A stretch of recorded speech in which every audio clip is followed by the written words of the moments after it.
Hi everyone, lovely to see you. Welcome back to our little candle-lit corner of the internet. Tonight's story is already crackling in the hearth.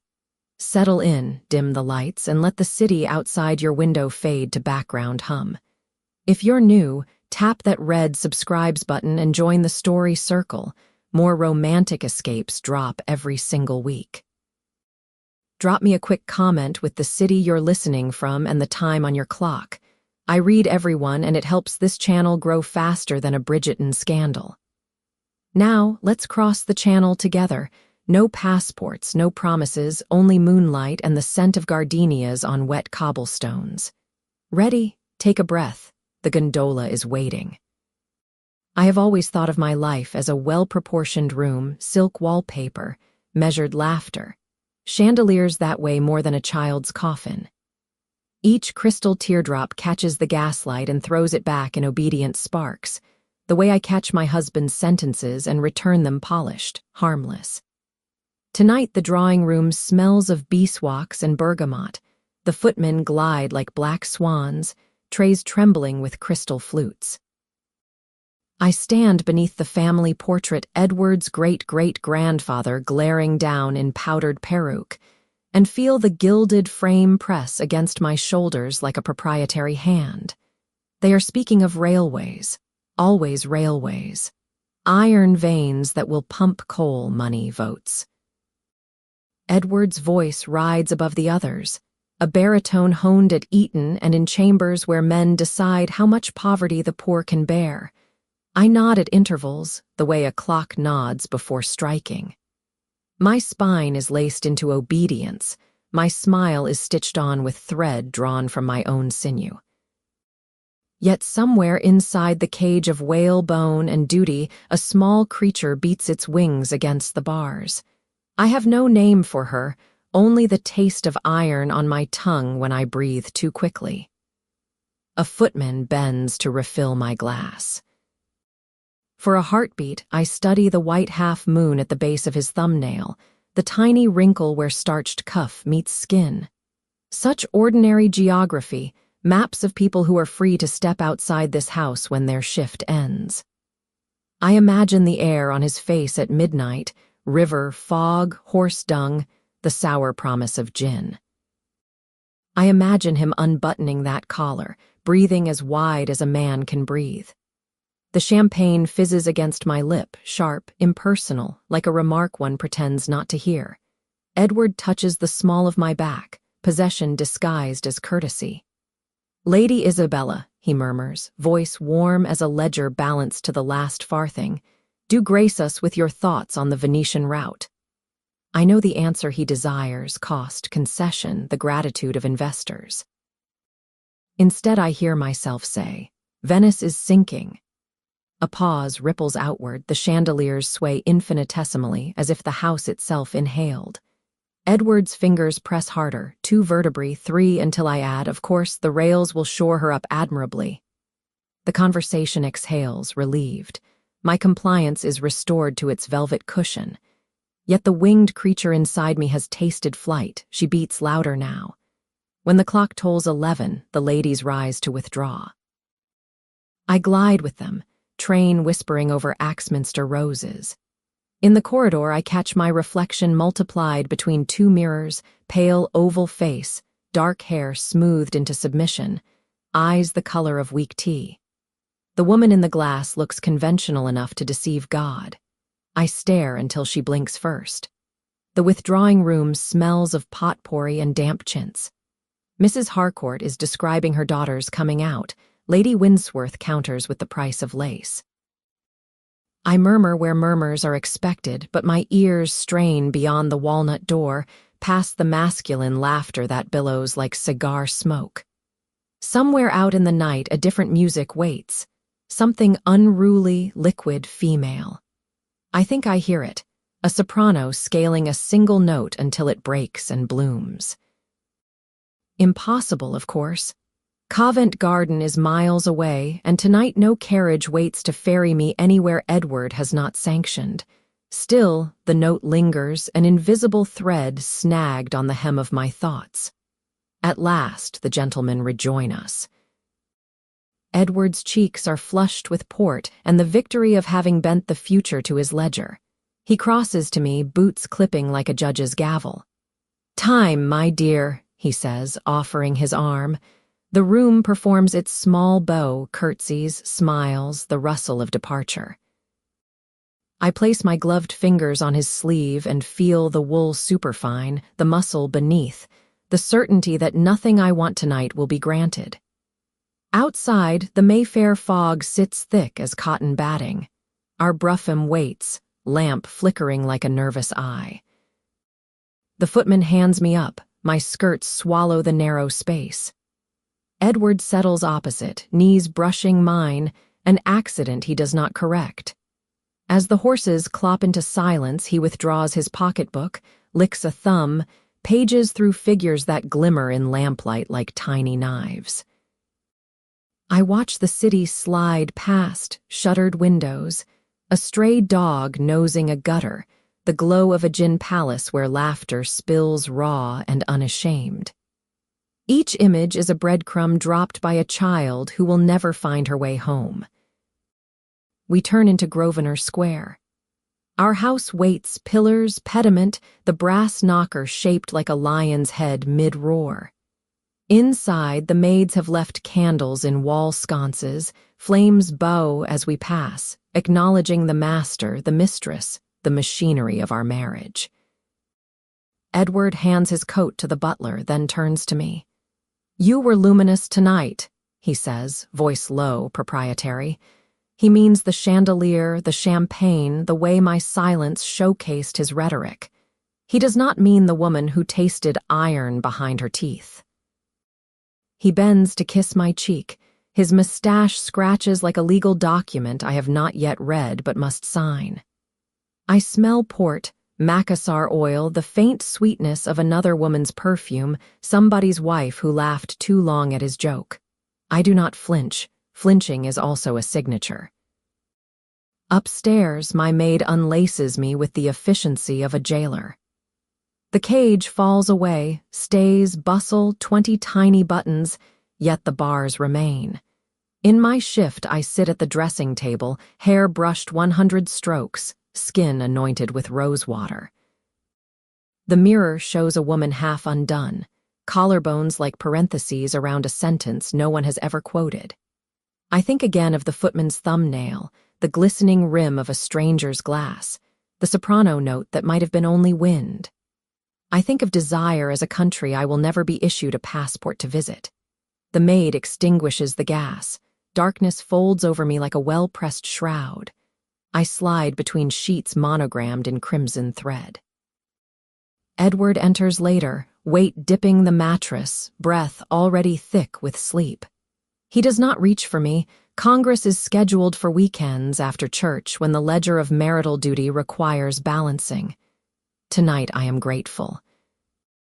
I lie rigid, counting the heartbeats until his snore rasps the air. Only then do I allow my hand to creep across the counterpane, palm open, fingers curling into the empty space where another hand might rest. Outside, the fog begins to rain, soft, persistent, almost soundless. Each drop taps the window pane like a fingertip asking admittance.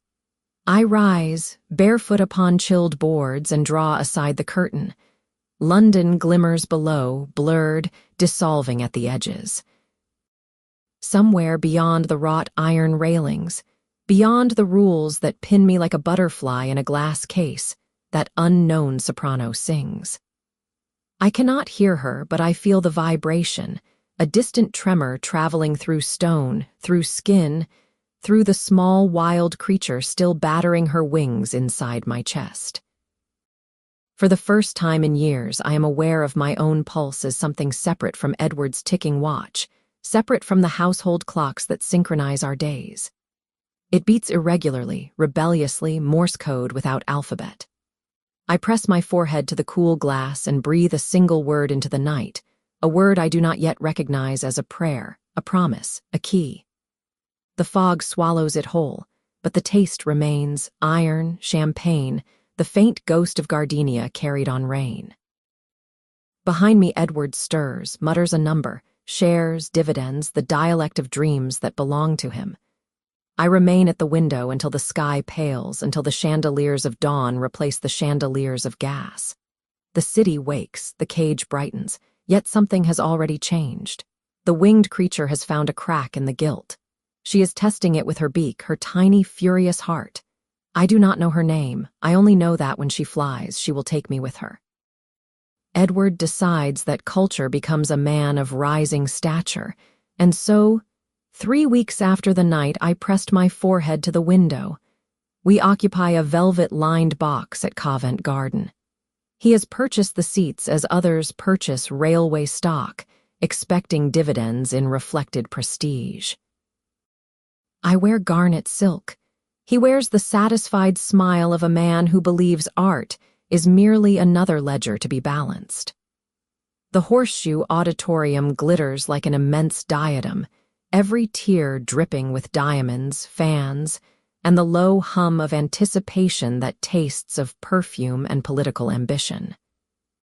I sit with my gloved hands folded, the program unread upon my lap, and feel the gilt railing cold beneath my forearms. Bars again, though gilt has been replaced by crimson plush. The orchestra tunes, oboes bloom like bruises. A hush settles, the privileged silence of people who have paid to feel. Then the conductor lifts his baton, and the overture spills, first a trickle, then a flood. I follow the music the way a prisoner counts steps in the exercise yard. When the curtain lifts, I see not Venice but a painted simulacrum, papier-mâché balconies, moonlight daubed with silver powder. Still, my lungs open, I have not breathed so deeply since childhood. Edward leans over, whispers the cost of importing real gondolas for spectacle. I nod, but my attention has already slipped the leash. She enters stage left, cloaked in male attire, trousers, doublet, a plumed hat that shadows half her face. A trill of laughter ripples through the audience, the heroine disguised as a page. Yet when she sings, the laughter dies, cremated in the sudden furnace of her voice. The note is low at first, a dark honey poured into the hollow of my collarbone, then it rises, effortless, inevitable, until every chandelier trembles. I feel the sound before I understand the words. It is Italian, vowels open-mouthed, consonants like silk ripping.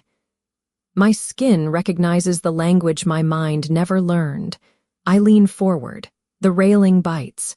She steps into a shaft of limelight and the hat falls away. Hair the color of burnt cinnamon tumbles loose, catching sparks from the gas jets. Her eyes, dark, amused, merciless, sweep the boxes. When they reach mine, the auditorium narrows to a single artery. She holds the note, suspends it, offers it like a glass of something I am forbidden to drink. I swallow anyway. The taste is salt and velvet, midnight and gunpowder. Somewhere inside the cage, the creature stills, listening. The plot is ordinary, crossed lovers, mistaken identities, a wedding thwarted, but she makes it new. Each area is a letter addressed to me alone. When she feigns despair, I feel the ache behind my sternum. When she triumphs, I bloom like a struck match. Edward shifts, bored by sentiment. He studies the program, counts the minutes until he can congratulate the impresario and calculate the political cost of patronage. I sit beside him and feel the distance between our shoulders widen into a continent. At intermission, he escorts me to the foyer, hand clamped over my elbow as though I might otherwise levitate. The crowd surges, voices clinking like crystal. I smell pomade, sweat, the metallic tang of chandeliers overheated by breath. Ladies fan themselves, gentlemen discuss tariffs. A baritone nearby praises the contralto's richness, but my ears still ring with the soprano's silver. Edward spots a minister, releases me to curry favor. Instantly the space around me loosens, a temporary clearing in a forest of coats and crinolines. That is when I see her. She stands beside a marble column, costume replaced by a gown of emerald velvet cut severely at the throat. No plumes, no jewels, only the hair, still riotous, pinned with a single jet comb. She is smaller than the stage suggested, yet the foyer bends to accommodate her presence the way water bends to moonlight. People glance, then glance again, conversations falter, regroup. She does not notice or pretends not to. Her gaze travels until it finds me. She smiles, not the stage smile curated for applause, but something narrower, more private, as if we share a joke whose punchline has not yet arrived. My fan stalls mid-motion. Blood rushes to my cheeks, my fingertips, the places a corset cannot constrict. She tilts her head, indicating a corridor that leads toward the artist's stairs. The gesture is so slight it might be mistaken for adjusting her comb, yet it burns through me like a brand. I glance at Edward, still bowing over the minister's anecdotes, and discover I no longer need permission. The creature inside spreads wings whose span I have never measured. I move. Skirts whisper against marble, the crowd parts oblivious. Each step is a note in a scale I have never played: trepidation, exhilaration, trepidation, release. The corridor is cooler, lit by wall sconces that flicker like gossip. Halfway down she waits, silhouette curved against the stone. Up close her eyes are not uniformly dark, one carries a fleck of amber, a candle caught in midnight. She studies my face as though reading the overture to an opera only she can hear. "Lady Isabella," she says. My name in her mouth is a trill that slides beneath my stays and plucks the laces loose. I do not ask how she knows, some knowledge travels faster than introductions. I curtsy, a reflex, and feel absurd. She laughs, soft, low. "Do you enjoy the masquerade?" I understand she means not the play but the entire evening, perhaps the entire city. I answer honestly, I endure it. Something sparks behind her eyes, approval or recognition. Voices echo at the corridor mouth. The minister's wife approaches, trailing laughter like perfume. Before I can think, the singer takes my hand, gloved still, hers bare, and draws me into an alcove curtained by velvet. Space shrinks, the scent of her skin, bergamot and stage rope, the heat of recently sung notes still radiating from her throat. We are close enough that I see the faint sheen of powder along her hairline, the pulse leaping beneath the velvet collar.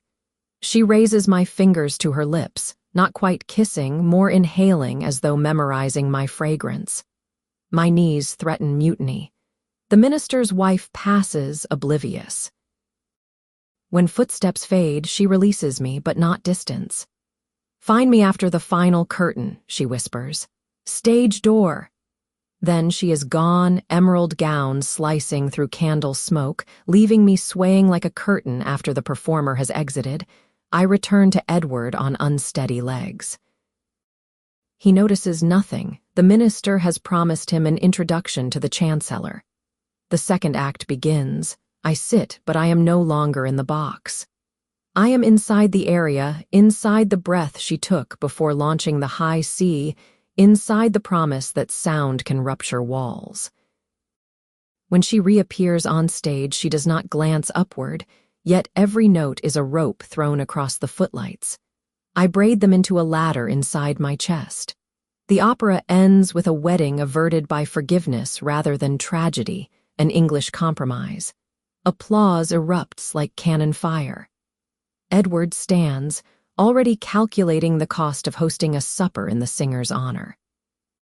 I clap until my palms sting, but the sound is muffled, distant, as though hands belong to somebody I have already begun to leave behind. Outside, fog has thickened into drizzle. Carriages queue, horses stamping. Edward hands me up, issuing instructions to the coachman, "Home, quick pace, the roads will gum." I arrange my skirts, fold my hands, prepare the smile that will carry me through the drawing room nightcap. Then, as the carriage lurches forward, I lean toward the window and say, almost casually, "I believe I left my fan. A gift from Mama, sentimental. Let me retrieve it, I shan't be a moment. Edward frowns, but the rain persuades him. He remains inside, collar turned against damp. I step down, heart hammering so violently I expect the pearls at my throat to scatter. The stage door is around the corner, unmarked except for a single gas jet sputtering beneath an iron arch. She stands beneath it, cloak drawn tight, hair now crowned by a man's felt hat, disguise reversed. She sees me, smiles, extends a hand. No words, the alley is too narrow for sentences. I take her fingers, cool, rain-kissed, and allow myself to be drawn into the shadows. The gaslight recedes, the city recedes, even Edward recedes, shrinking to a minor character in an opera whose libretto is still wet with ink. We walk. Cobbles gleam like obsidian. Rain softens to mist, then to almost nothing. Somewhere a clock strikes one. The sound is distant, parental, easy to disobey. She leads me through passages I have never seen, though I have lived in London all my married life. We emerge at the Thames, black water licking stone, barges moaning. Here she stops, faces me. Your name, she says, suits you, but I would know the name you call yourself in the dark. I open my mouth, no sound arrives. Instead I reach up, remove one glove, press bare fingers to her collarbone where pulse flutters like a trapped bird. The answer is not a word but a touch, an agreement sealed without ink, without witnesses, without regret. Across the river, St. Paul's dome floats like an overturned teacup in fog. I think of Edward waiting, of supper growing cold, of a fan abandoned in a velvet box. I think of railways stretching toward cities I will never see. Then I think of nothing. Her hand covers mine, warmth traveling through skin, through blood, through the small winged creature who has finally found the sky. I return to the carriage smelling of river mist and a stranger's skin. Edward does not notice. He is deciphering a note just delivered by messenger boy, the seal already cracked. He reads by the interior lamp, lips moving slightly as though figures might rearrange themselves into more favorable columns. I sit opposite, hands folded atop the garnet silk now speckled with invisible Thames breath. The carriage rocks. Each cobble is a heartbeat I did not possess an hour ago. I am careful to keep my gloves off, the left hand bare, fingers curled as though preserving the ghost of a pulse beneath them. If Edward looked, he might see a faint redness at the tip of my index, stage grease paint transferred in the alley when I touched her collarbone, but he sees only balance sheets. The distance between what is visible and what is known widens like a river at flood. At home, the foyer candle has burned to a stunted nub. Wax drips over mahogany like slow tears. Mrs. Digby, our housekeeper, waits with silver tray. Upon it rests a single white gardenia wrapped in black velvet ribbon. No card. Edward lifts it between thumb and forefinger as though examining evidence. A gift from the impresario, I presume, he says, already bored. He hands it to me, the transfer smooth as a bribe. The flower is cool, petals fleshy, almost damp. I bury my nose, inhale sweetness edged with decay, the perfume of endings that believe they are beginnings. Edward turns away, instructing Mrs. Digby to have brandy sent to the study. I climb the stairs slowly, gardenia concealed against my bodice, its scent climbing the ladder of my ribs. In my dressing room, I dismiss my maid with a murmured headache. The door shuts, the lock clicks. I set the flower on the escritoire, untie the ribbon. The velvet is soft as the inside of a coffin. Beneath it lies a slip of paper no larger than a sovereign. Upon it, drawn in sepia ink, a G clef curls like a sleeping cat. Beneath the symbol, a single drop of candle wax, emerald green, has been pressed into an imperfect seal. I lift the paper to the lamp. The ink smells of rain-soaked earth, of canals at low tide. I press it to my lower lip, an unconscious benediction. Then I fold it into the smallest possible square and tuck it inside the locket that usually holds Edward's miniature. His painted gaze meets the cipher. He is instantly demoted. Sleep does not come. I lie beside the rhythmic bulk of my husband, counting the intervals between his snores as though they might spell code. At 3 o'clock, the rain stops. Moonlight steps onto the carpet like a cat burglar. I rise, drift to the window. Below, the square is empty except for a lone hansom whose horse lowers its head to a puddle. The gardenia rests on my nightstand, exhaling its dangerous perfume. I lift it again, study the place where ribbon-crossed stem, a tiny groove, as though the velvet once bound something sharper. An image flashes, her fingers tying the bow, tongue caught between teeth in concentration, so vivid I feel the mattress dip under an additional weight that is not there. I press the flower to my breastbone, just above the lace edge of my nightgown. The petal's coolness burns. Slowly, deliberately, I drag it across the skin. A faint stripe of moisture remains, evaporating into scent. Mark, promise, cipher. Morning arrives masked in respectable fog. Edward breakfasts on politics and marmalade. I pick at a slice of toast, the gardenia's ghost still perfuming my pulse. A notice arrives in the post. Tonight the opera company repeats La Serenata Veneziana, invitation extended to select patrons. Edward waves it away. He has committee meetings. The timing is inconvenient. I sip coffee, say nothing. When he leaves, I climb to the attic where our trunks sleep under dust sheets. Inside one I find a plain domino mask left from a long-ago masquerade, black satin, edges frayed. I cradle it like a newborn secret. Its twin eye holes stare up, already knowing. Afternoon is a slow-moving glacier. I walk in the square garden, parasol furled, pretending interest in the hydrangeas.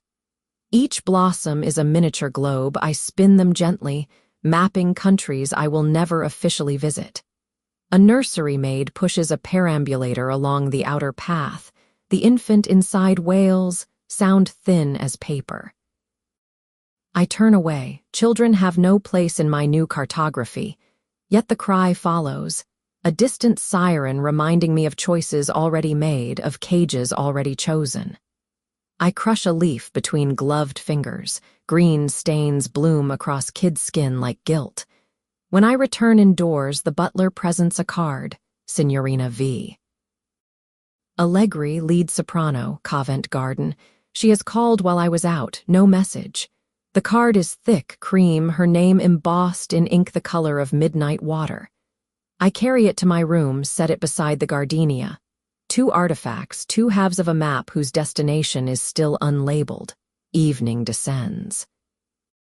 Edward departs for his committee, carriage wheels spraying gravel like impatient punctuation. I watch from the drawing room window until the brougham dissolves into fog. Then I ring for my maid, instruct her to lay out the gray walking dress, high neck, unadorned, forgettable.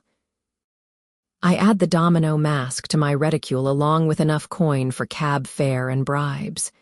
Before leaving, I open the locket. The paper square has absorbed the faint oil of my skin, ink beginning to feather. I press it to my pulse once more, then return it to its metallic cell. Downstairs, Mrs. Digby hovers, disapproval poised. I inform her I am visiting my consumptive cousin in Bloomsbury, an old excuse, threadbare but serviceable. She does not believe, but belief is not required, only silence. I tip her more than usual. She pockets it with the resigned grace of a woman who has also learned to live inside small lies. The hansom rattles toward the Strand. Gas lamps smear gold across puddles. Fog tastes of soot and possibility. I clutch the reticule, feeling the mask's satin contour like a second skin waiting. At every crossroad, I expect Edward's voice to haul me back, but the city belongs to strangers tonight. When the cab draws up behind the theater, the stage door is ajar. rectangle of yellow light sliced across wet cobbles. A shadow detaches itself, emerald gown replaced by sailor's pea coat, hair tucked beneath a slouch hat. She could be any dock worker until she moves, the same feline certainty that bent footlights to her will. She sees me, lifts a hand, not a wave, more a conductor preparing downbeat. I pay the cabbie, step down. Rain begins again, fine as mist, gentle as an excuse. We do not speak. She turns, I follow. The corridor smells of rope, grease paint, wet wool. Doors leak muffled laughter, scales, the thump of scenery being shifted. We climb a narrow stair, then another, until the sounds fade and only our breath remains. At the top, she unlocks a door opening into a small fly loft high above the stage. Below, the empty auditorium yawns, seats rippling like a dark tide. A single work lamp throws a circle of amber. Within it stands a music box, lid open, its cylinder poised. She lifts the gardenia from her coat pocket, fresh, identical to the one now wilting on my nightstand. With deliberate grace, she plucks a petal, presses it between the cylinder's metal teeth. Then she winds the key. The tune emerges fractured, sweet, wrong Venice drowning in a music box storm. When the song ends, she removes the petal, now imprinted with tiny indentations, notes translated into bruises. She folds it into my gloved palm, closes my fingers. "For your husband," she murmurs, voice pitched so low it travels through bone rather than air. I understand the first cipher has been answered, the second is underway. I tuck the bruised petal into the same locket that imprisons the G clef. Edward's miniature gazes up at us both, unaware it is already outnumbered. We stand in the fly loft, rain drumming the roof like impatient fingers. She removes the slouch hat. Cinnamon hair spills, releasing the scent of theater, river, distance. We do not kiss, time has taught us subtler currencies. Instead, she lifts the domino mask from my reticule, turns it over, traces the frayed edge. "Wear it tomorrow," she says. "Not here, somewhere public. Let the city guess who you might be." I nod, though the thought terrifies. Terror, I realize, is simply desire wearing a darker mask. She places the mask over my eyes, ties the ribbon at the back of my head. The world narrows to two eye holes shaped like keyholes. Through them, I watch her smile, slow, feral, fond. Then she leans close, breath warm against the satin. "Next cipher will arrive at breakfast. Eat every crumb." Before I can answer, she extinguishes the work lamp. Darkness swallows the auditorium, swallows us. I feel the bruised petal inside the locket, beating like a second heart. When I descend alone to the street, the fog has thickened, erasing footprints. The hansom waits where I left it, horse dozing. I climb in, mask still on, not yet ready to remove the keyholes. As we clop homeward, I touch the gardenia petal through the thin barrier of my glove. It is already cooling, drying, becoming artifact. I imagine Edward discovering it days hence, perhaps tucked inside his own ledger as bookmark, and the thought makes me smile, a small, unpracticed curve that feels foreign on my mouth. The carriage passes beneath a street lamp, light flares through the eye holes, then fades. In that flash, I catch my reflection in the window. Not Isabella the politician's wife, not Lady Ashworth's acquaintance, but a woman whose name is still being written in disappearing ink. The winged creature inside me beats once, twice, in approval. The city slides past, indifferent, complicit. Somewhere ahead the cage stands open, its bars dissolving into fog. The cipher arrives before the sun, a silver bonbon box delivered by street urchin who refuses payment and vanishes like smoke. At the breakfast table, Edward pores over railway estimates, coffee cooling beside a half-eaten kidney. I sit opposite, hands clasped to still their tremor, and lift the lid. Inside lie 7 sugared violets arranged like a constellation. Beneath them, pressed to the bottom, a wafer-thin sheet of rice paper inscribed in sepia. Tonight. The conservatory at Lord W.S. Ball. Wear the mask, leave the rest to me. No signature. The G-clef has already taught me to read absence as promise. Edward glances up, grunts approval. He assumes the suite's a peace offering from some MP's wife-courting influence. I place one violet on my tongue. It dissolves into perfume, into spring, into the taste of purple sung by a contralto only I can hear. 6 remain. I reclose the box, slip it into my reticule, already designing the lie that will excuse my disappearance. Lord Wilmot's annual masquerade is a fixture Edward cannot miss, alliances brokered in cloakrooms, mistresses compared by candle glow. I accompany him because wives are decorative currency, their value measured in smiles per hour. By twilight, the house glitters like a chandelier tipped onto its side. Every corridor, every alcove, every staircase inhabited by light refracted through crystal, champagne, diamonds. I wear dove-gray silk overlaid with black chantilly. The domino mask rides atop my nose like a raven perched on a cliff.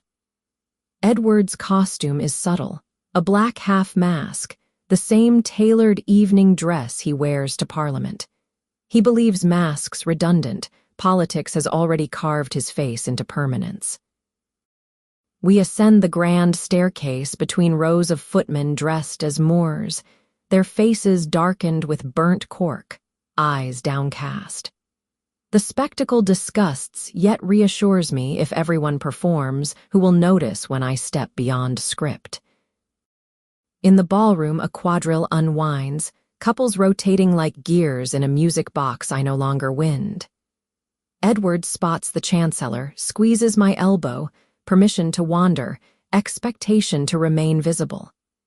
I drift, carrying a flute of champagne I do not drink, letting the bubbles burst against the rim like tiny abortive stars.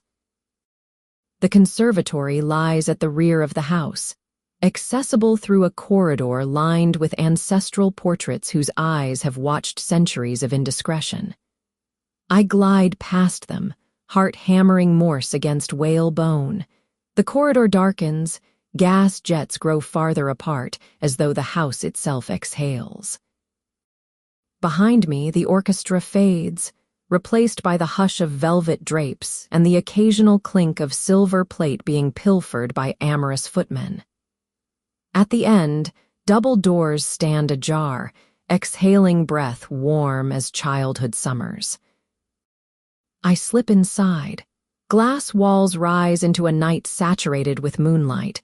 Vines press against panes, leaves silvered, tendrils like veins eager to escape. The air is thick with jasmine, earth, the mineral tang of water trickling through marble runnels. No lamps burn, illumination arrives indirectly, moon caught, multiplied, refracted by humidity until the entire space glows underwater. For a moment I stand blind, mask adhering to skin damp with anticipation. Then I see her. She waits beside a wrought iron arch twined with stephanotes, costume changed to gentleman's evening dress, black coat, white waistcoat, cravat tied with insolent precision. A top hat tilts atop the cinnamon hair, a silver-knobbed cane rests against one hip.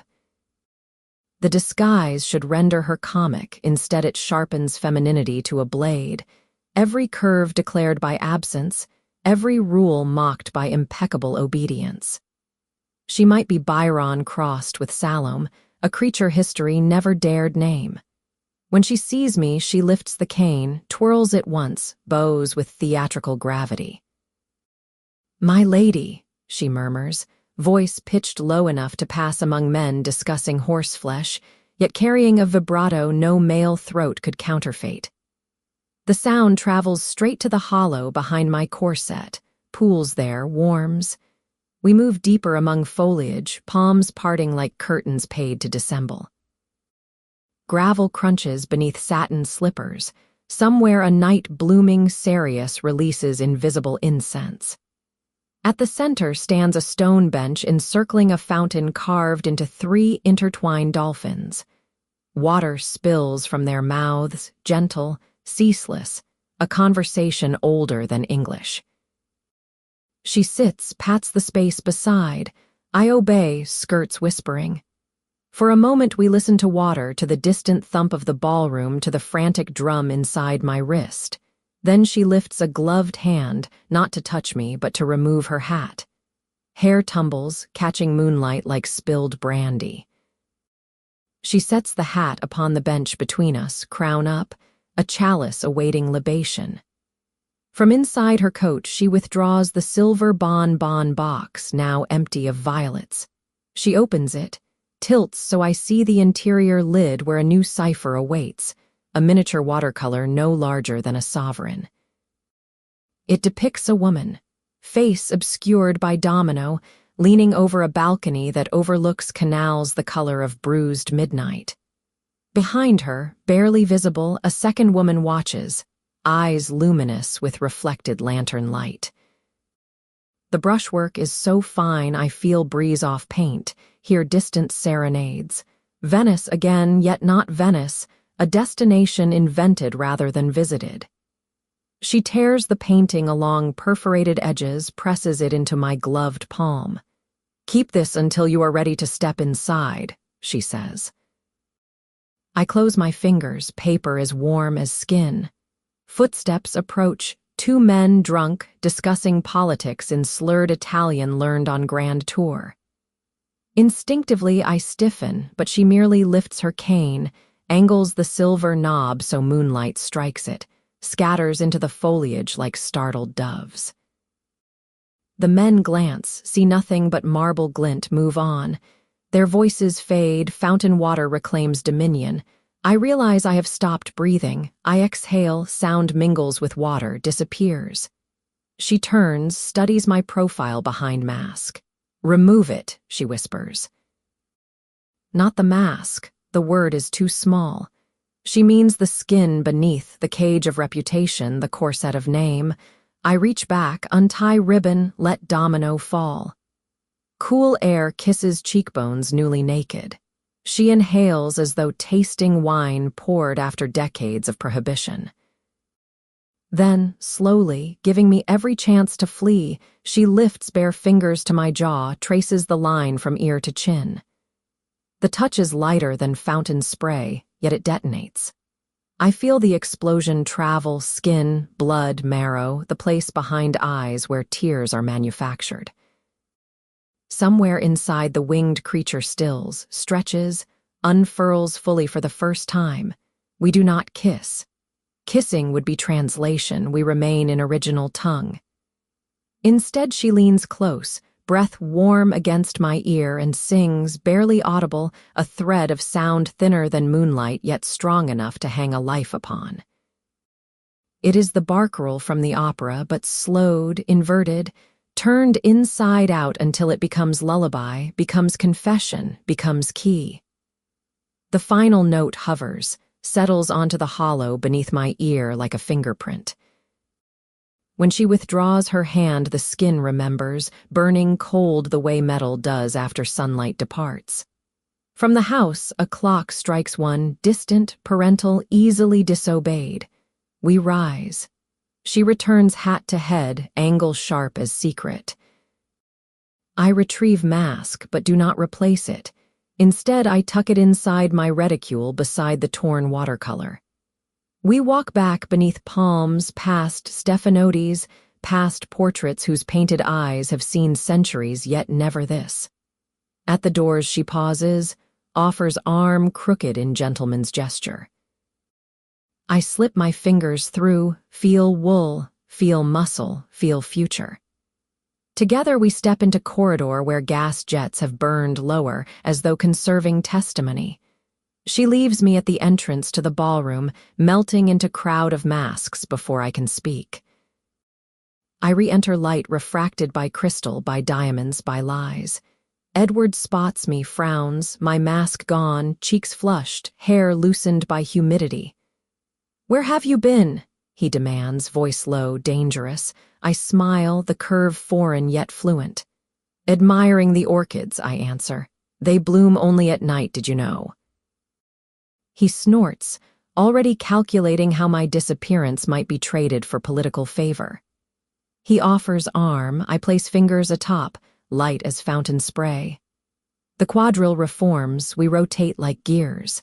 Around us couples laugh, flirt, negotiate seductions whose currencies are already devalued.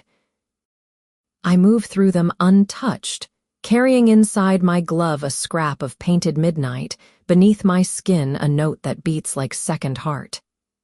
The winged creature no longer beats against bars. She rides the rhythm of orchestra, already tasting altitude. Edward does not speak on the ride home, but his silence is articulate, a barrister's brief compiled in advance of trial. I sit beside him, gloves restored, mask folded in reticule like evidence already condemned. The carriage lamp flickers. Each flare reveals the vein pulsing at his temple, the same tempo he taps against tabletop when negotiations sour. I know the rhythm, have heard it through bedroom walls, through dinner conversations, through nights when he paces the study carpet wearing trenches into Axminster roses. It is the sound of a mind inventing crimes it intends to punish. At the house, he hands his coat to the butler, then turns to me with a smile thin enough to slice bread. "A word, my dear." The drawing room door shuts, the click reverberates like a coffin lid. He does not offer chair. Instead he circles, hands clasped behind back, boots clipping. "You were observed," he begins, voice mild as arsenic. "In the conservatory, without your mask." He pauses, allowing image to ripen. "With a person of questionable gender." Each word is precisely aimed, yet he fires without looking, certain of shrapnel. I consider denial, but lies are children that return hungry. Instead, I lift chin, meet his gaze. I admired the orchids. The company was incidental. A flicker of surprise, he expected contrition. Surprise hardens to pleasure, he enjoys correction the way other men enjoy opera. He steps closer, I smell port, macassar oil, the metallic residue of hours spent counting other people's money. "Incidental," he repeats, tasting diction. "A pretty word, shall we test its durability?" He reaches into waistcoat, withdraws a folded paper, tosses it onto the sofa. I recognize the quality, hotel stationery, expensive, the sort used by men who rent discretion by the hour. He does not ask me to open it. He wants me to refuse to provide further charge. I comply. Inside, a pencil sketch, myself, maskless, profile tilted toward a woman in gentleman's attire. The artist has captured the moment her fingers hovered at my jaw, intimacy undeniable, yet still deniable enough to hang me. Across the bottom, a single line in Edward's handwriting. Evidence of incidental behavior. He has dated it, signed initials, prepared affidavit in his head. I place the paper on table, smoothing creases as though repairing damage already done. "What do you want?" The question surprises him, he expected pleading. He recovers, smile resharpened. "Want?" "I want a wife worthy of the name. I want discretion painted so thick it obscures even the possibility of orchids." He steps nearer. I feel heat radiating, furnace of righteous ownership. "I want your contrition signed, sealed, delivered before tomorrow's breakfast. After that, I want your presence at my side during the Northbridge dedication." Smiles, Isabella. Admiring smiles directed at men who build railways and futures.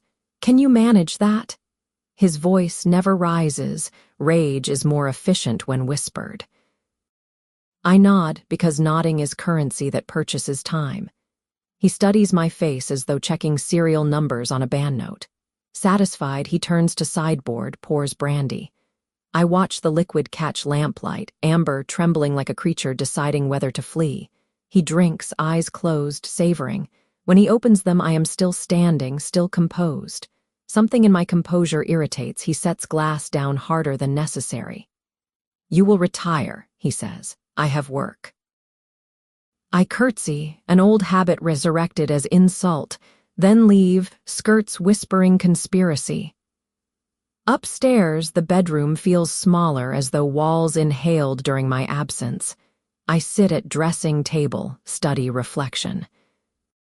The woman staring back carries flushed cheeks, bright eyes, a small bruise along jaw where Edward's shadow struck though flesh remained untouched. I touch it. Tenderness travels outward, mapping territory newly claimed. From the reticule, I remove the torn watercolor, balcony, canals, 2 women. I place it beside Edward's sketch. One is evidence, the other invitation. Together they form diptych of possible lives. I whisper, "Tomorrow," though tomorrow is a word that means nothing and everything. Sleep refuses.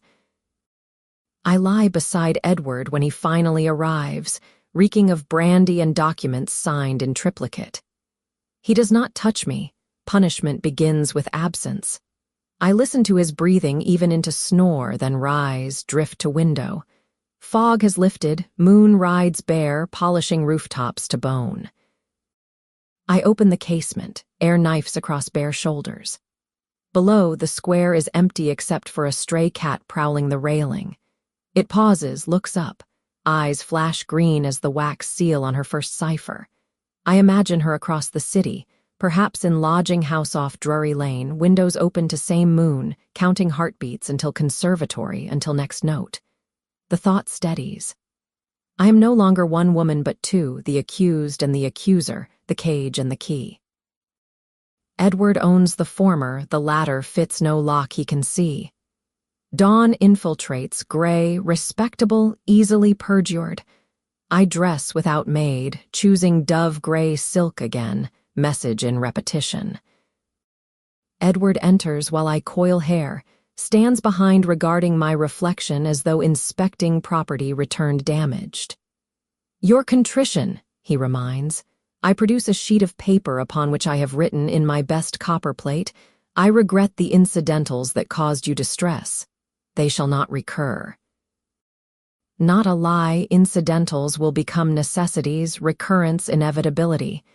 He accepts the equivocation, folds paper into waistcoat.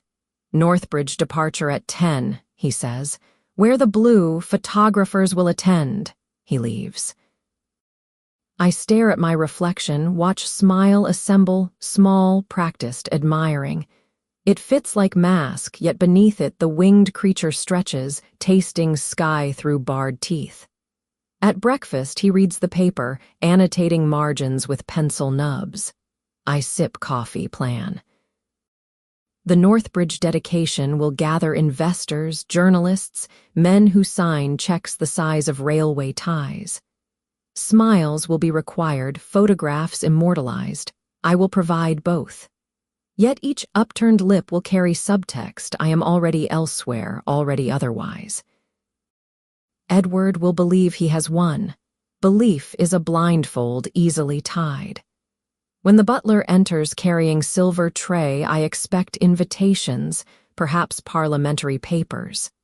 Instead, a single white gardenia wrapped in black velvet ribbon, identical to the first. Edward glances, assumes impresario cultivating patronage. He does not see my hand tremble as I lift it, does not detect the fragrance of mutiny beneath perfume. I tuck flower into belt, where petals brush whalebone each time I breathe. Evidence, ornament, promise. Choose your term, the cage grows thinner daily. We depart. The carriage rolls through London dressed in morning soot. I watch streets scroll past, vendors, urchins, women with baskets of lavender. Each face is a possible future, each pair of eyes a door. I nod at none, yet inventory all. At the station, Edward offers arm, I place fingers atop, light as fountain spray. Photographers wait, tripods planted like artillery. I smile, admirable, wifely, opaque. Flash powder erupts, moment burns onto glass plate.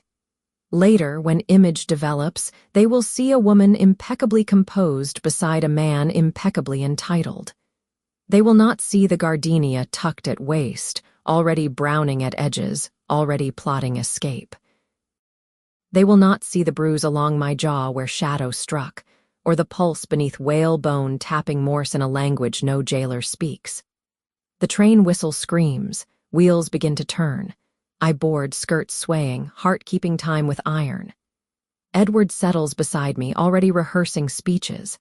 Outside, the city slides away, indifferent, complicit. Inside, the winged creature beats once, twice in time with pistons. The cage brightens, bars dissolving into distance. The North Bridge dedication ends beneath a sky the color of railway iron. Edward speaks of progress, of steel sinews binding the nation's heart. I stand beside him in sapphire silk, gardenia pinned at breast, now ivory bruised by invisible brown. Photographers flash, newspapermen scribble.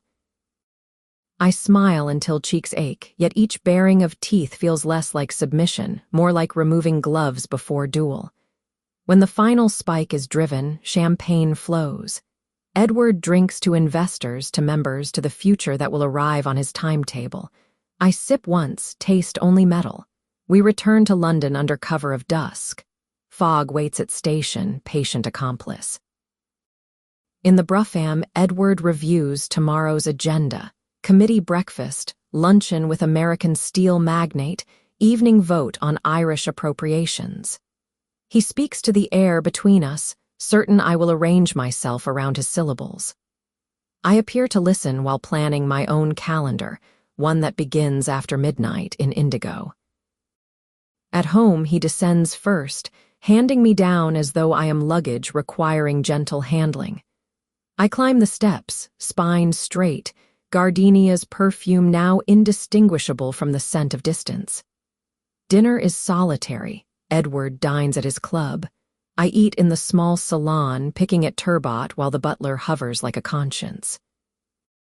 When the plates are removed, I remain, staring into candle flame until it sways in sympathy. At 10:30 I rise, ascend to my chamber. The maid waits to undress me. I dismiss her with invented fatigue. Alone, I unlock the trunk where Domino Mask sleeps. Black satin has absorbed the fragrance of cedar, of anticipation. I set it on dressing table, then open wardrobe. Beneath layers of respectable day dress lies the gown chosen weeks ago, indigo silk, almost black, cut modest at neckline but slit discreetly at side for walking. I commissioned it under pretense of mourning a cousin who refuses to die. The modiste understood without understanding. Certain desires require no translation. I dress slowly, ritualistically. Each hook fastened is a bar removed from cage. Each laced stay's eye is a promise tightened. Over the gown, I add a cloak of charcoal velvet, hood deep enough to swallow identity. Gloves, kid, dyed midnight. Slippers, kid, soft as sin. Finally, the mask, satin cool against fevered skin. In mirror, I see a woman shaped from night, eyes glittering through raven eye holes. The winged creature surveys her reflection, recognizes sky. I extinguish gas, open window. The city exhales, river stink, coal smoke, the distant clang of a tram. Below, the square sleeps beneath thin blanket of fog. A hansom waits at corner, pre-arranged, paid in advance. I climb out, not down. The trellis of wisteria offers footholds practiced in daylight while Edward believed me admiring hydrangeas. Gloves protect from thorns. Indigo skirts whisper against leaves like conspirators exchanging passwords. At pavement, I pull hood lower, step into anonymity. The cabbie flicks reins, horse clops, indifferent. Streets scroll past in sepia, public houses vomiting song, beggars curled like question marks, policemen swinging lamps that carve tunnels through murk. I sit forward, every nerve tuned to vibration of wheels, to possibility of pursuit. None comes. Edward assumes wives remain where placed. Assumption is a lock easily picked. Across the river we travel, through districts where street lamps grow farther apart, where shadows thicken to broth. Finally, the cab stops in narrow lane behind Covent Garden. Theater dark, moon shuttered by cloud. She waits beneath stage door lamp, costume changed to street vendor, shawl, patched skirt, face smudged with ash. Only the voice betrays, low, amused, inevitable. "Follow close," she murmurs, pressing a basket into my hands. Inside, wilted violets, real enough to deceive.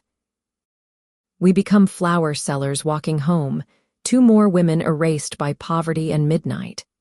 We wind through alleys that smell of hops, of cat piss, of lives lived in margins. Twice we pass constables. Each time she lowers eyes, mutters even in governor, voice coarsened to gravel. I mimic, heart hammering so loudly I fear it will give us away. They wave us on, uninterested in commerce already failed. At last we reach a courtyard surrounded by warehouses shuttered like closed eyes. In center, a single door lit by lantern whose flame burns green, glass-tinted, not supernatural, yet effect is witchcraft. She knocks twice, thrice. Door swings. Inside, a long room stripped to brick, floorboards painted indigo so deep they appear wet. Along walls benches accommodate figures masked, hooded, draped in colors that absorb light. No one speaks, conversation occurs through glance, through posture angled like antennae.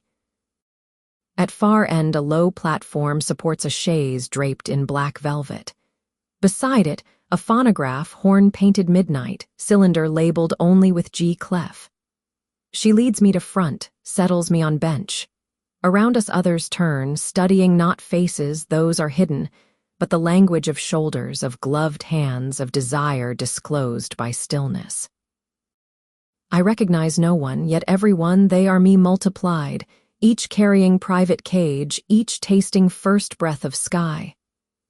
A woman steps onto platform, tall, draped in scarlet, face hidden behind beaked mask like plague doctor redesigned by couturier. She lifts a hand, phonograph crank turns. Music emerges, the barcarolle again slowed, again inverted but layered with heartbeat drum, with distant tram groan, with breath caught between teeth. Sound fills room like liquid filling lungs. Scarlet woman begins to dance, not ballet, not waltz, but movement borrowed from dreams, arms undulating like underwater grass, hips swaying like boat moored to invisible tide. Around me others shift, subtle rearrangement of knees, of gloved palms upon thighs. No one touches currency here, spent later elsewhere. She, my guide, my singer, sits beside me, thigh brushing indigo silk. Through glove fabric I feel heat travel, small sun crossing narrow galaxy. She does not look, eyes fixed on dancer, yet presence announces itself in cadence of breath, in scent of bergamot cut with warehouse dust. Slowly, deliberately, she lifts my gloved hand, turns palm upward, traces lifeline with kid-clad thumb. The touch is public, invisible, devastating. I feel room tilt, benches sliding toward indigo sea. Around us dance continues, music loops, cylinder repeating until memory becomes prophecy. When performance ends, though no climax announces, only gradual thinning of gesture, scarlet dancer bows, extinguishes lantern. Darkness absolute, in it rules dissolve. Hands find hands, shoulders, waists, fabric rustles like birds startled from sleep. Beside me she shifts, hood falling away. I turn, mask brushes mask. Breath mingles, mine sharp with champagne, hers with coffee smuggled past midnight. No kiss, instead she presses forehead to mine, holds steady as compass finding north. Time suspends, measurable only in dual heartbeats traveling through bone. Around us others murmur, sigh, but sound is distant, tide receding. We remain, 2 points of stillness plotting constellation. Eventually, lantern reignites, trimmed low. Figures rearrange into separate shapes, masks realigned. Door opens. Indigo room exhales occupants back into courtyard, into city, into lives that will never quite close properly again. We leave last, basket of violets abandoned, offering to God of small deceptions. Outside, fog has thickened to cream. We walk not back but forward, toward river, toward bridge whose iron ribs echo distant trains. Halfway across she stops, turns me to parapet. Below, water black as indigo silk swallows moon whole. From pocket she withdraws final cipher, a train ticket, Dover to Calais, dated 1 week hence. No name, no class, only destination, freedom by water. I slip it inside glove against pulse. It warms instantly, becoming part of bloodstream. We part without farewell, language too heavy for dawn. She descends stairway to embankment, shawl blending with fog until only voice remains. Next masquerade is final. Then silence. I stand alone, ticket beating against wrist like second heart.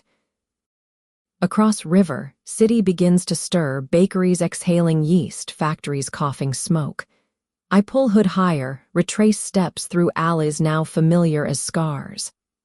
The hansom waits where dropped, horse dozes, indifferent to revolutions hatched in indigo.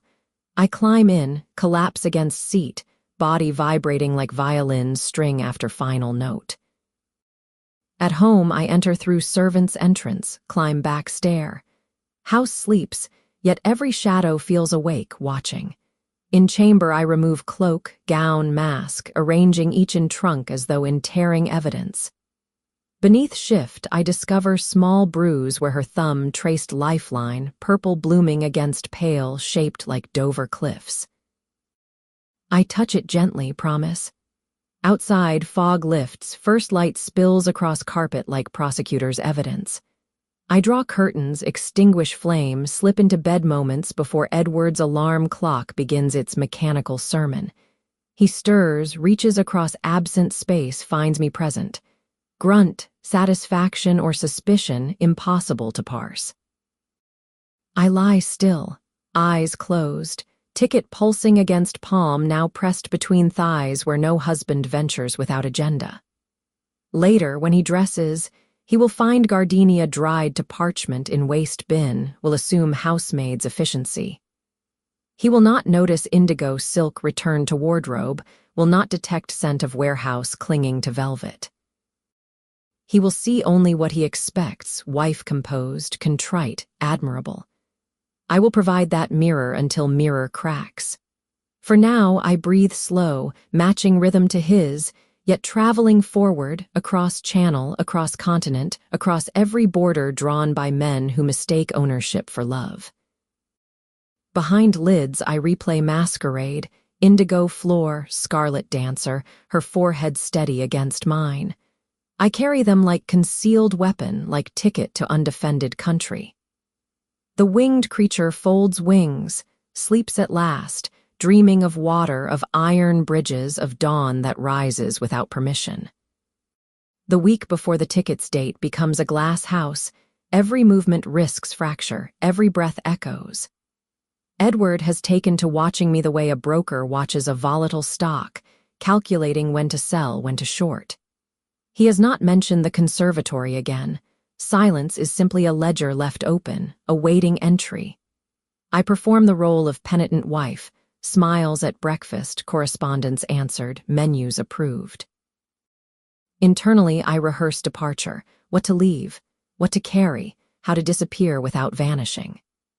The gardenia's dried corpse lies pressed between pages of my journal beside the rice paper watercolor. Both have become relics I will not abandon.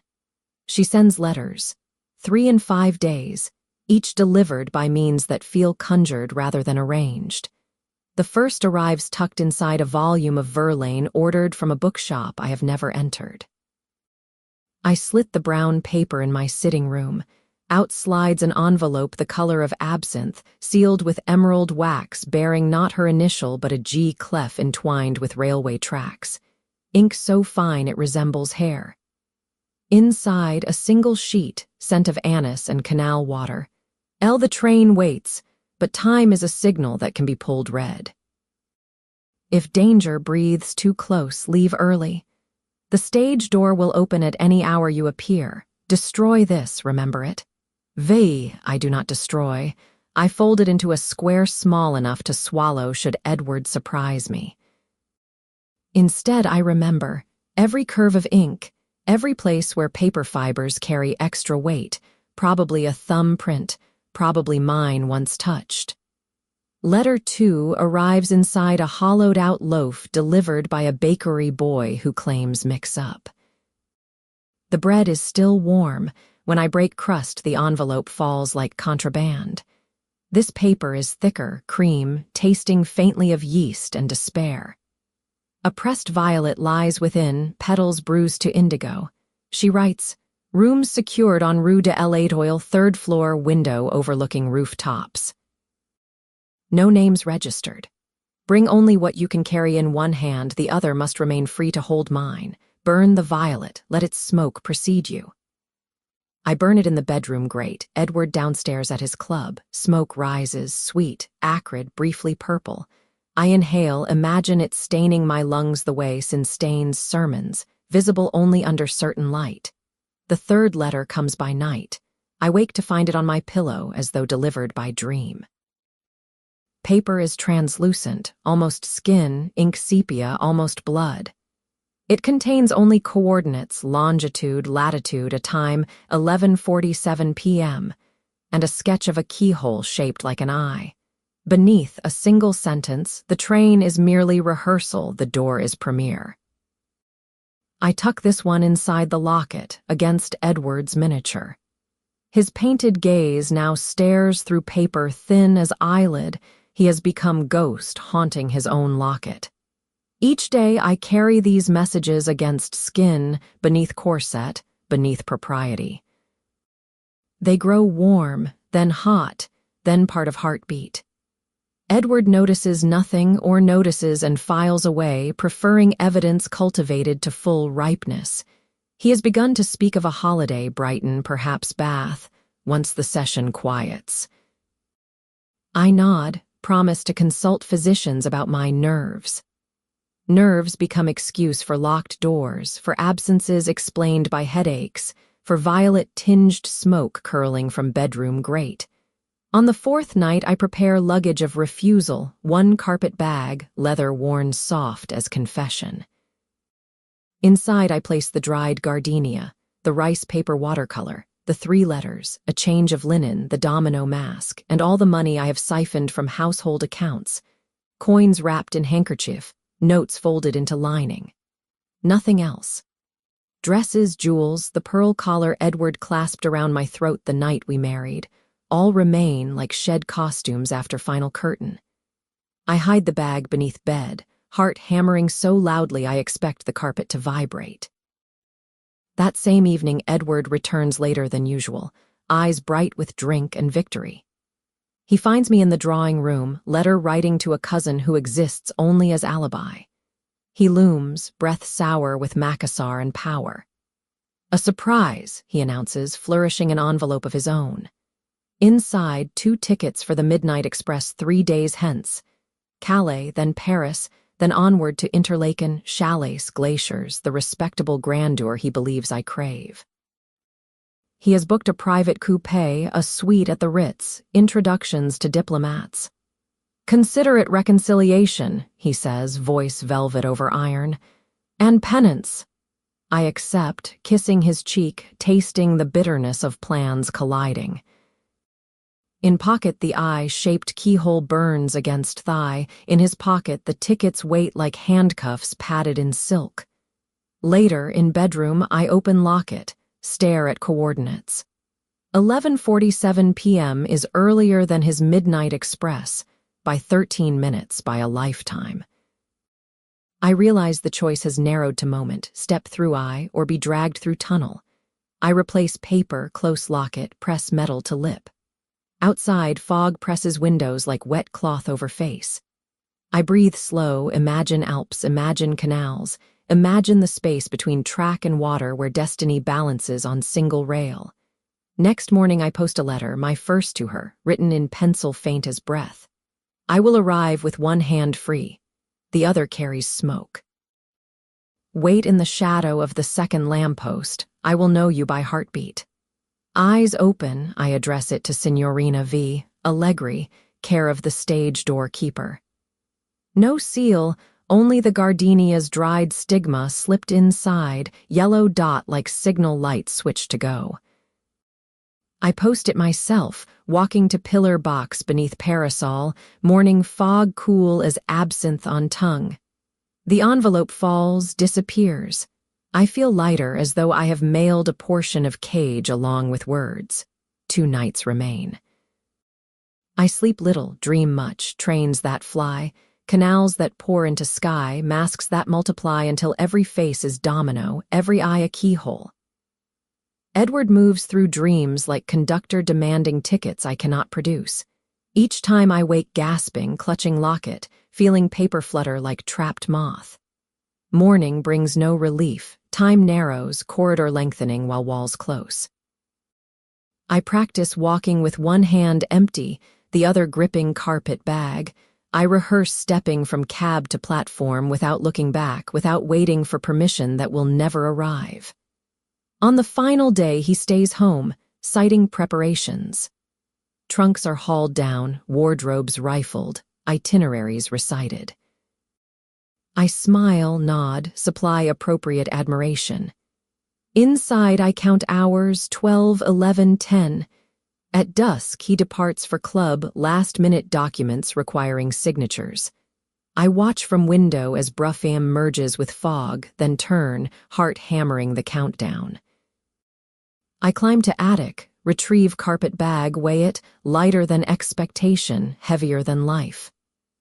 Downstairs, I pause in drawing room, touch piano keys without pressing, release chord unheard. Then I leave, through servant stair, through area door, through gate that clangs like period at end of sentence. The hansom waits 2 streets away, prepaid, driver indifferent. I climb in, carpet bag beside, hood drawn. Clock on church tower reads 1003. I am early, yet time feels late.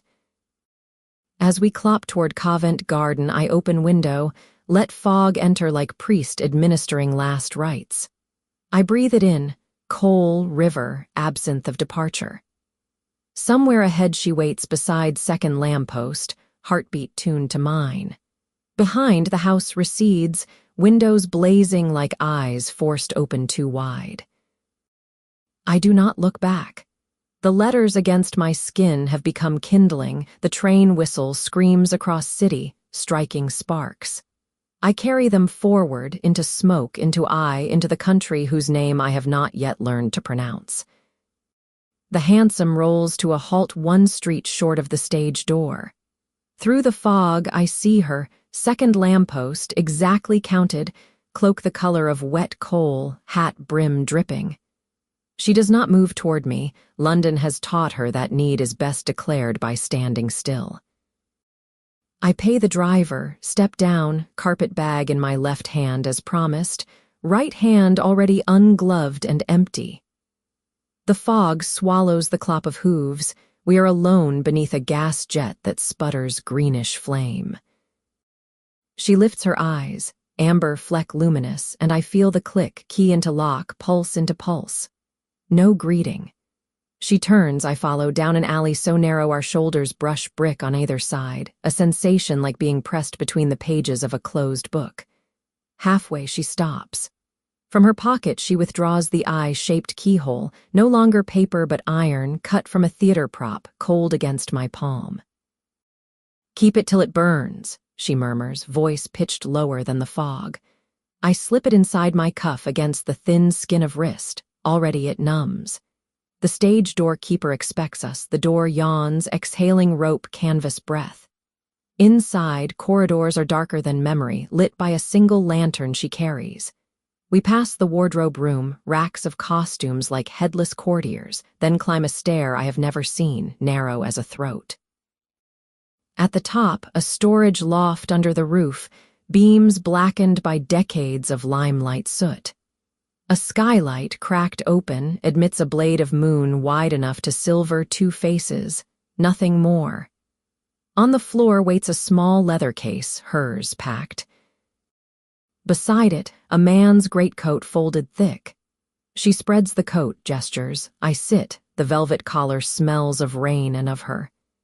She kneels, opens my carpet bag, inventories with fingertips, letters, mask, gardenia, coins. Satisfied, she adds the case, snaps the bag shut. Then she lifts my wrist, removes the iron keyhole and presses it against the lantern glass until it warms, almost burns, before returning it to me. "Proof you can carry heat without dropping it," she whispers. The lesson feels final. Below, a whistle screams, not a train but the theater's own call boy signal, 3 sharp blasts meaning curtain in 5. We ignore it. Tonight the stage is elsewhere. She extinguishes the lantern. Darkness absolute. In it, sound grows teeth, the creak of beams, the distant thud of scenery, my own breath sawing at silk. Then new sound boots on stair. Measured, deliberate, ascending. Edward. I know the cadence the way a deer knows the hound, heel-toe pause, the hesitation of a man who has already calculated every exit. She moves first, hand over my mouth, a silent command. We rise. Behind us, a second stair maintenance ladder bolted to brick, leading to the fly floor above the stage. She swings me onto it, bags slung across her back. We climb, boots silent on rungs worn soft by decades of stage hands. Below, the door at stair top opens, lantern light fans across loft, misses us by inches. Edward's voice, cold as a solicitor's letter. I know you're here, Isabella. The handsome driver was mine. My heart slams against ribs, but her hand steadies my ankle, warm, present. We continue upward through a trapdoor onto the fly floor. Here, scenery flats hang like giants' laundry, painted Venice, painted forest, painted sky. We edge along a catwalk no wider than Conscience, 30 feet above the stage where a rehearsal proceeds unaware, actors declaiming to empty stalls, their voices floating upward like balloons cut loose. Below, Edward's lantern appears on the loft, scanning. He will not climb, heights are for laborers, not legislators. Yet he commands others, footmen hired, perhaps constables bribed. We have minutes. At catwalk end waits a second ladder, this one ascending to the roof. She gestures, I proceed, indigo skirts flattened against rungs, carpet bag banging spine. The skylight nears, moonlight widens. As I push open the skylight, metal groans sharp, undeniable. Below, Edward's shout, roof. Then heavier sound, the trapdoor slamming as he sends men upward. We emerge into night, slate slick with fog dew. Chimneys rise like sentinels, gables form a maze. She takes my hand, bare skin to bare skin for first time since conservatory, and we run. Not fast, skirts, slate, gravity conspire, but steady, diagonal across the ridge. Boots scrape, sparks fly, vanish into dark. Behind, pursuers spill like angry bees. One grabs the ladder's top, she pivots, swings her silver-knobbed cane, previously concealed, into gloved fingers. A crack, a yelp, the man falls back. She does not pause, we continue. At roof edge, a gap opens, 6 feet of night between theater and adjoining warehouse. Below, the yard cobbled drop of 12 feet, then another 6 to ground. She measures with eye, backs up, drags me with. Together, she breathes. We run 3 steps, leap. Air catches skirts, heart time. We land hard, slate scrapes palms, but balance holds. Behind, the gap too wide for followers in evening shoes. Curses float, impotent. We descend via warehouse chimney stack, iron rungs hot with recent smoke. At ground level, a door stands ajar, prearranged. We slip through into a lane smelling of barley and rats. A cab waits, horse draped in black netting to hide white blaze, driver cloaked, faceless. We climb, wheels turn. Only then do I feel the sting, my left palm sliced by slate, blood blooming indigo on indigo. She rips a strip from petticoat, binds wrist. Razor kiss, she murmurs, tying knot with teeth. The phrase lodges, pain turned poetry, wound turned warrant. Edward's roar fades, swallowed by fog and distance. He will circle, will question, will threaten. But the river lies ahead, the tide is high. At the dock, she hands driver final coin, leads me onto a wharf where a small steam launch murmurs, lamp trimmed low. Captain woman in seaman's coat, face like a well-kept secret, nods once. We board, engine throttles to cough, then purr. Ropes slack, water widens between us and city. Behind, London dissolves, gas lamps smearing gold across black water, warehouses shrinking to toys, to memories, to mistakes.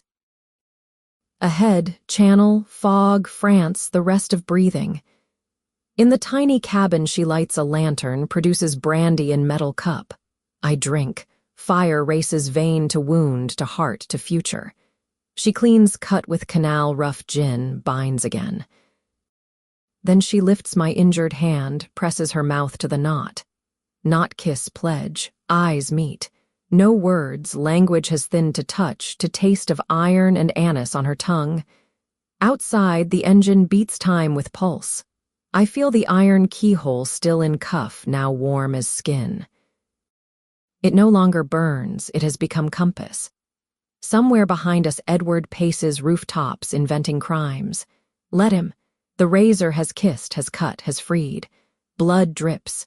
Slow, deliberate, onto cabin floorboards, each drop a period-ending sentence I will never again speak. I watch indigo satin absorb the smallest splash, fabric drinking injury until thread gleams. She covers my hand with both of hers, blows out lantern. Darkness complete, but not empty darkness full of engine, of water, of two heartbeats learning shared cadence. I close eyes, feel forward motion, channel widening, borders dissolving, the cage falling away behind like discarded skin. The wound throbs, sharp, alive, reminding every escape demands rent paid in flesh or fear. I have paid. I am still paying. And the night accepts coin gladly, clink of blood against iron, against water, against every map redrawn by women who refuse to remain property. The launch carries us down river on the ebb tide, engine murmuring like a lullaby sung by metal. London thins to a spine of yellow teeth, then to a rumor, then to nothing. I sit in the tiny cabin, indigo gown salt stiffened, palm throbbing under its linen bandage. She is outside with the captain, voices low, the occasional word, Calais, fog, patrol, blown back on spray. When she returns, she carries a lantern and a tin mug of coffee laced with something that burns brighter than brandy. I drink. The taste is bitter, necessary. She sets the lantern on the floorboards, turns the wick low so our shadows become one dark animal crouched between us. Then she lifts my wounded hand, unwraps the rag, studies the cut by lantern light. Clean, she says, and deep enough to remember. She tears a fresh strip from her own petticoat, white cambric now sacrificed to necessity, and binds again, knotting with the same teeth that once bit through ribbon in an alley. I watch the bend of her neck, the way tendons shine beneath skin like cables under silk, and feel the future click into place. Dawn arrives as a bruise, purple, then green, then the dull gold of a coin no one wants. We transfer mid-channel to a fishing smack, nets piled like wedding lace, crew 3 women who speak Breton and laugh at my French. They give me oilskins, too large, smelling of mackerel and freedom. The smack wallows, I retch over the side, ribs cracking against whale bone. She holds my hair, palm steady between shoulder blades. When the spasm passes, she wipes my mouth with her own sleeve. No hesitation, no disgust. Salt crusts lashes, through it I see her face, sharp with wind, luminous with purpose. I think this is baptism and the water is cold enough to kill, warm enough to birth. Calais emerges through mist like a badly remembered dream, pier, warehouses, the iron bones of a new dock unfinished. We enter on the tide, no questions asked, no papers shown. Money has preceded us. Money is a tongue that speaks every border. On the quay, a single cab waits, driver a woman, face hidden beneath man's bowler. We climb, wheels turn. Inside, she produces a flask, pours green liquid into 2 tin cups. Absinthe, the color of the wax that sealed the first cipher. I drink. Licorice floods tongue, then something colder, relief, perhaps, or terror refined into elixir. She touches her cup to mine, no words. The clink is soft as a key turning in a lock that no longer exists. The hotel is not the Ritz. No chandeliers, no brass plaques, only a courtyard smelling of lilac and drains, a staircase winding upward like a thought you regret but cannot stop. Our room overlooks roofs tiled in weathered sea green, slopes angled like shoulders shrugging off rain. Inside, iron bed, washstand, a bureau with mirror cracked diagonally, 2 faces whenever you look, forever parted yet forever joined. She locks the door, turns, removes her hat, shakes out cinnamon hair salted to rust. We stand. Between us the air is a wire drawn tight, humming. I move first, step, then another until fabric brushes fabric. She lifts my hands, both now, the wounded and the whole, presses them to her collarbone, holds steady. I feel the drum of her pulse through cambric, through skin, through every mile we have crossed and every mile still waiting. We do not kiss. Kissing would be punctuation. We remain in the sentence, running on.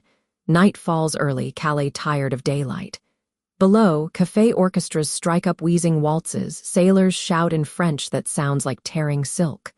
She draws curtains, lights a single candle. Shadows jump, merge, leap walls. From her valise she removes a small parcel wrapped in indigo silk, the same mask I wore the night of razors.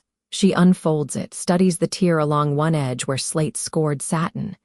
Then, deliberately, she lifts it to her mouth, bites through the tear, ripping mask fully in half. She places one piece in my palm, folds fingers. For the past, she says. The other she presses to her own breast, inside shirt, against skin. For the future. We are no longer disguised, we are halved and doubled like the mirror. Sleep comes eventually, tangled on the narrow bed, clothes half removed, boots dropped like anchors.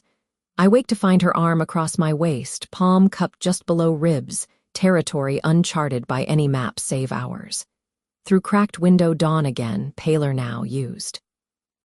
Sounds filter, gulls, vendors, the distant thud of steamers docking. I shift, the cut on my hand pulls, stings, reminds. She wakes instantly, eyes finding me in half light. For a moment we breathe together, learning the new rhythm of same air. Then she rises, pours water, washes cut, rebandages with strip cut from the second half of the mask, satin black against skin, flag of no country but us. Breakfast is coffee, bread, butter that tastes of Channel salt. We eat in silence, planning without words. The next train leaves at noon Paris, then south. Beyond that, border stations, mountains, the long descent into Italy, Venice waiting like a sentence we have already memorized. She unfolds a map, pencil marks dotting coast and canal. I trace the route with a finger still tender. When I look up, she is watching, expression unreadable except for the corner of mouth, lifted, almost smile, almost fear. I understand, arrival is merely departure wearing different shoes. We step onto the quay an hour before departure. Wind carries diesel, fish, the faintest echo of English fog. I pause, draw it in, last taste of island, of cage, of name I am preparing to drop like ballast. She stands beside, patient, hand not touching but present. Behind us the hotel window glints, cracked mirror reflecting 2 women whole and unwhole, moving forward. Ahead the steamer whistle screams steam and salt, the 2 elements that dissolve and preserve. I shift carpet bag to left hand, slip right into hers. Fingers interlace, heat meeting heat, wound meeting wound. We walk toward the sound, toward the future, toward the country whose name we will learn to pronounce together. The keyhole eye inside my cuff has cooled, but pulse keeps it alive. Tick, tick, the sound of a signal switched green, of a door that stays open, of a life beginning to move faster than the men who drew its borders. Behind us Calais fades, ahead, The rails shine like twin blades laid edge up, waiting to cut us free. Venice receives us in the hour between dog and wolf. Those bruised minutes when the sky has drained its last pastel, and the lamps along the canals have not yet decided if they will burn. We step from the slow train at Santa Lucia as if from a long sentence, words still clinging to our clothes, the taste of iron and salt on our tongues, the cut across my palm now a thin red thread stitched by travel. No porters hurry forward. We have arrived as two women with one carpet bag between us, indistinguishable from any other fugitives of minor wars.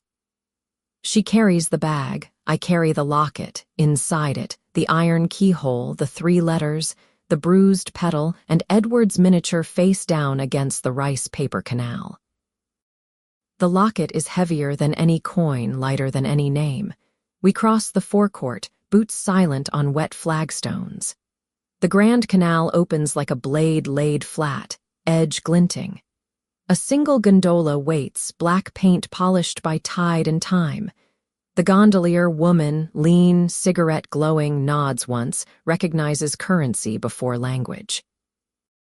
We step in, balance shifting as the boat accepts our weight and the future adjusts by a fractional degree. No words.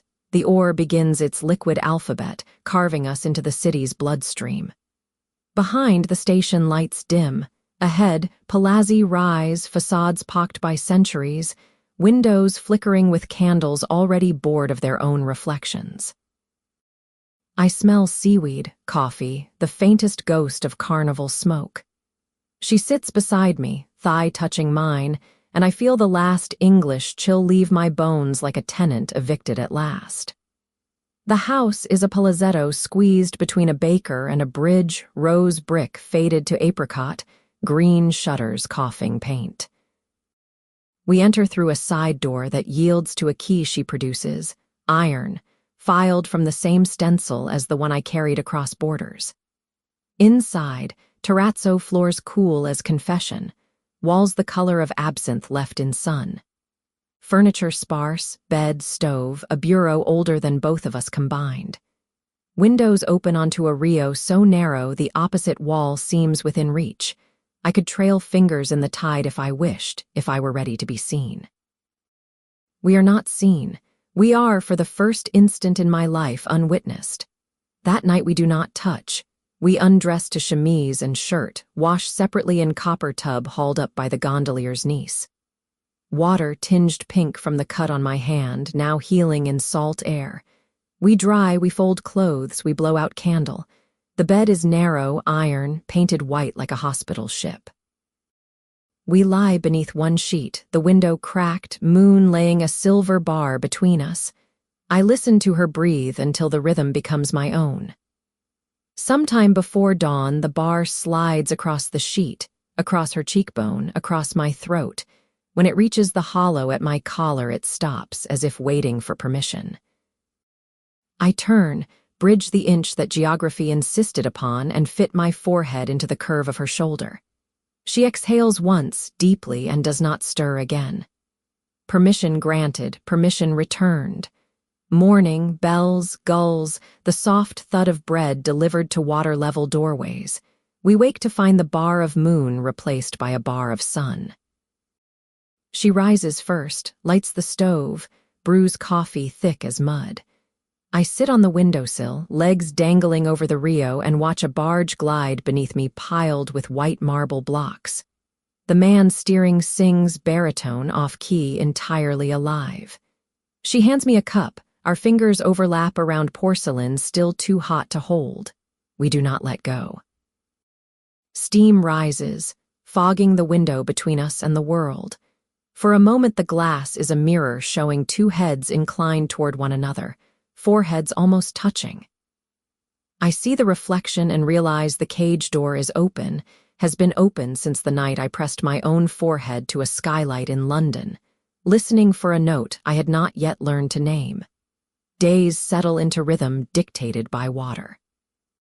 We buy groceries at the market in the Campo Santa Margherita, tomatoes that split at the slightest compliment, basil that perfumes the air like forgiveness.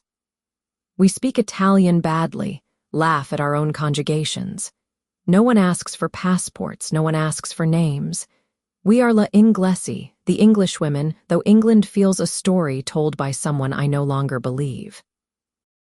In the afternoon we walk until lost, then walk further. Bridges arc like questions we answer simply by crossing.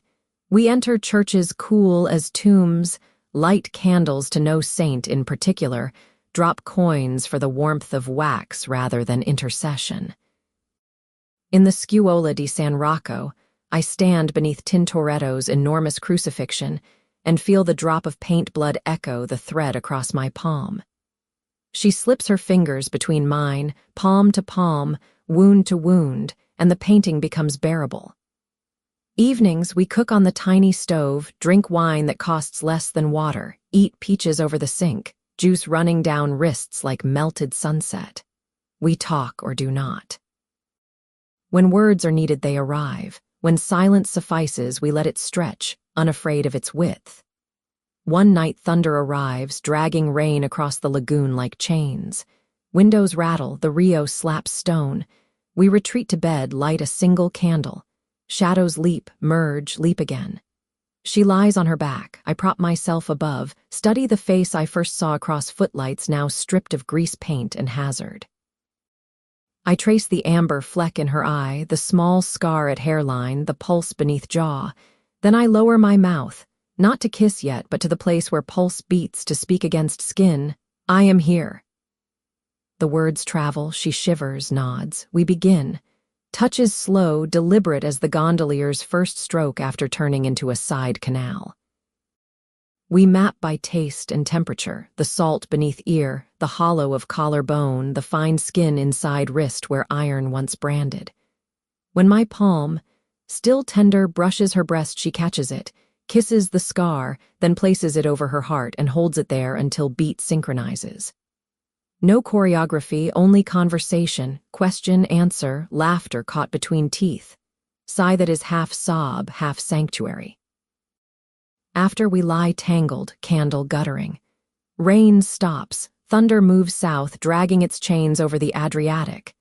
She whispers, look, and points to the mirror across the room, cheap glass foxed at edges. In it, two women indistinct as brushstrokes, limbs overlapping, hair fanned across pillow like ink spilled and left to find its own shape. I watch the reflection until candle dies. When flame vanishes, the image stays, printed on retina, on blood. Weeks pass, 3, 4, I stop counting. The locket remains closed, the letters remain folded. One afternoon, I open the bureau drawer for fresh linen and see the indigo half-mask laid atop the torn letters like a relic whose cult has lapsed. I pick it up, feel nothing but cloth. I carry it to the window, hold it over the Rio. The tide is going out, pulling refuse toward the lagoon and whatever waits beyond. I let the mask drop. It floats a second, black silk drinking light, then sinks, swallowed by green water. She watches from doorway, expression soft. Neither of us speaks. The splash is soft as forgiveness. Autumn announces itself by slanting light. We walk to the Zatter, sit on stone, watch cruise ships glide past like floating palaces bound for ports that still believe in empire. Sun warms our faces, I close eyes, feel heat paint eyelids gold. She lays her head in my lap, I braid her hair, unbraid, braid again. A boy selling postcards approaches. We buy one cannale grand at sunset, though we have seen it live every evening. On the back she writes, in pencil smaller than breath, to the woman who taught me that exile can also be home.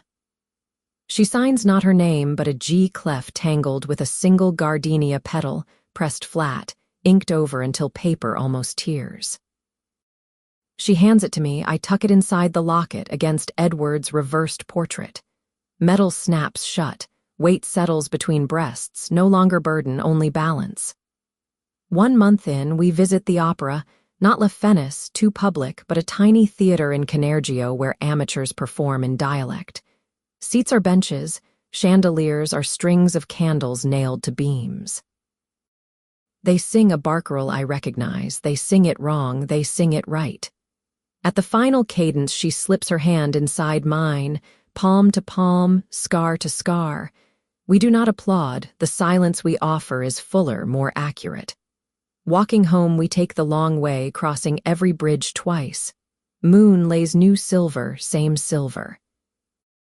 I stop mid-span, lean over stone. Below, a gondola passes empty except for oarsman singing to himself. His voice floats upward, we catch it, hold it, let it go. I understand then, love is not the dagger, love is the cut that heals into map, thin line marking where we have been, pointing toward where we still might go. Years may pass, will pass, here or elsewhere, tryst, tangier, a cottage whose roof we mend with our own hands. Names may shift, currencies collapse, borders redraw themselves like children in tantrum. But the cracked mirror waits in the rose brick palazzetto. The bureau ages. The tide continues its patient in and out, teaching that departure and return are the same stroke seen from opposite sides. I no longer dream of cages.